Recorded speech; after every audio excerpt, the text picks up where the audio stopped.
Sometimes Forex trading is a wild and woolly place to be. That's why Hugh's here, to pose your questions to Walter, the naked Forex guy. Hugh's got questions, and Walter's got the answers. Here at the Truth About FX podcast. Hey, Walter, I guess this speaks to the fact that you trade longer time frames. So if you can make money on longer time frames, why don't you just switch to a lower time frame, get more trades, and make more money? Great question. This is the number one question. And it's really the reason why I've brought in, it's the number one question and the number one concern and problem that people say when they look at my trades. And there's a couple of things going on here. There's basically three reasons why. Number one is we know from neuroscience that when you trade the lower time frames, you're activating a different part of your brain than when you're trading the higher time frame. So what I'm talking about is when you sit in front of a computer, you take a trade and you watch each candle print, you are in the same mode that literally like a crack addict is in. You know, I mean, not to be rude to any crack addicts out there, but like, you know, that's basically what's happening. Okay, that's not even. I mean, you can look up the nucleus accumbens and trading. Google that, and you'll see. I'll put a link in the show notes. But basically, yeah. So that's number one. Number two is if you're worried about your broker doing funny business and slipping you, and I can tell you that I've done tests on brokers and brokers that I know. Like I know the owner of the company, and two brokers, and I've done tests, and I thought they were legitimate and blah blah blah, but they slip you when you start winning. Okay, so if you're trading a system like I used to, where you go for a profit every 3 pips, which is crazy. When they start slipping you a pip and a half, think about it. You've lost half your profit. Okay, so when you start getting slipped and tagged, your stop loss gets tagged even though it shouldn't have been or whatever, because you're trading lower time frames, it's basically easier for your broker to mess with you.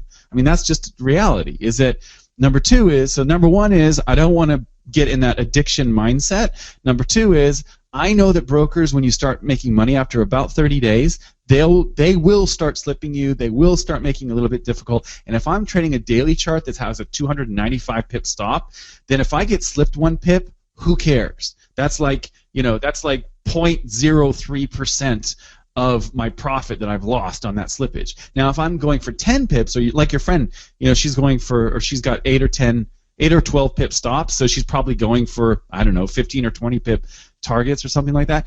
In that case, if she gets slipped a pip and she has 20 pips that she's taking, as profit, 1 out of 20 is what? That's like a 5% loss on her profit, right? So that's a huge deal, actually, when you add that up. So to me, it makes sense to trade higher time frames. And the last reason, the third and final reason, is basically I want to enjoy life. I don't want to spend all my time in front of the charts. I mean, that's just it. I mean, the reason why a lot of you listening to this want to trade and are trading is because you want to get away from your cubicle job that you hate. I mean, I've been there. I know what that's like, right? It sucks. You want to travel. You want to have fun. You want to be free. You don't want to have to sit in front of a desk every day. So, yeah, so that's kind of the last thing that I'll say is that I know that I can, every morning I can wake up, look at my charts, decide which trades I'm going to take later that night, and then that night I put the trades in my platform, and that's it. That's how it works. And so I can watch 35 different markets on the daily and weekly charts and get plenty of trades.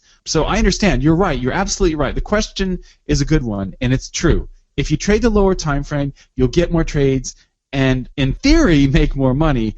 But in practice, you have to fight your psychology. You have to fight the neuroscience of becoming addicted and making really crazy decisions under the gun when you're watching these charts. The other thing I should have noted is that if I have a losing trade, like I had one the other day where I think I took a 73% loss. In other words, if I risked 100 pips on the trade, I bowed out of the trade at 73 pips. Okay, it was actually on oil, so it wasn't pips, but it was cents. But whatever, it's the same idea. So a lot of the time when I'm trading the weekly and daily charts, I can get out of a losing trade without taking the full loss. Now, if I'm trading the 1 minute or 5 minute chart, most likely, if it spikes, it's going to stop me out all the way. I'm not going to get out. I'm not going to have enough time to get out of a trade. So my average loser also is increased when that happens. So there's plenty of reasons why, and I hope that you understand. I understand why people want to run up their accounts really, really quickly if they've got small accounts or things like that. But I think that you're kind of going upstream when you do that, and you're fighting the currents. So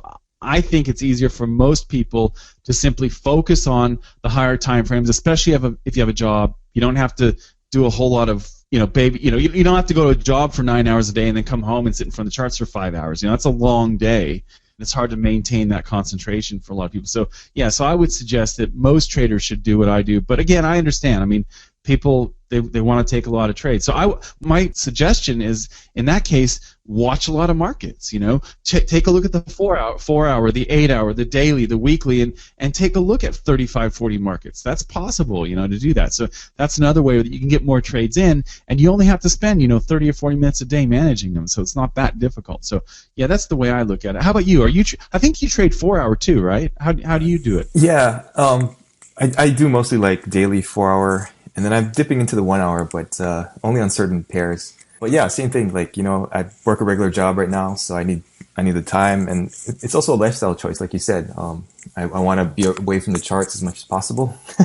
So, daily and the higher time frames are good for me too.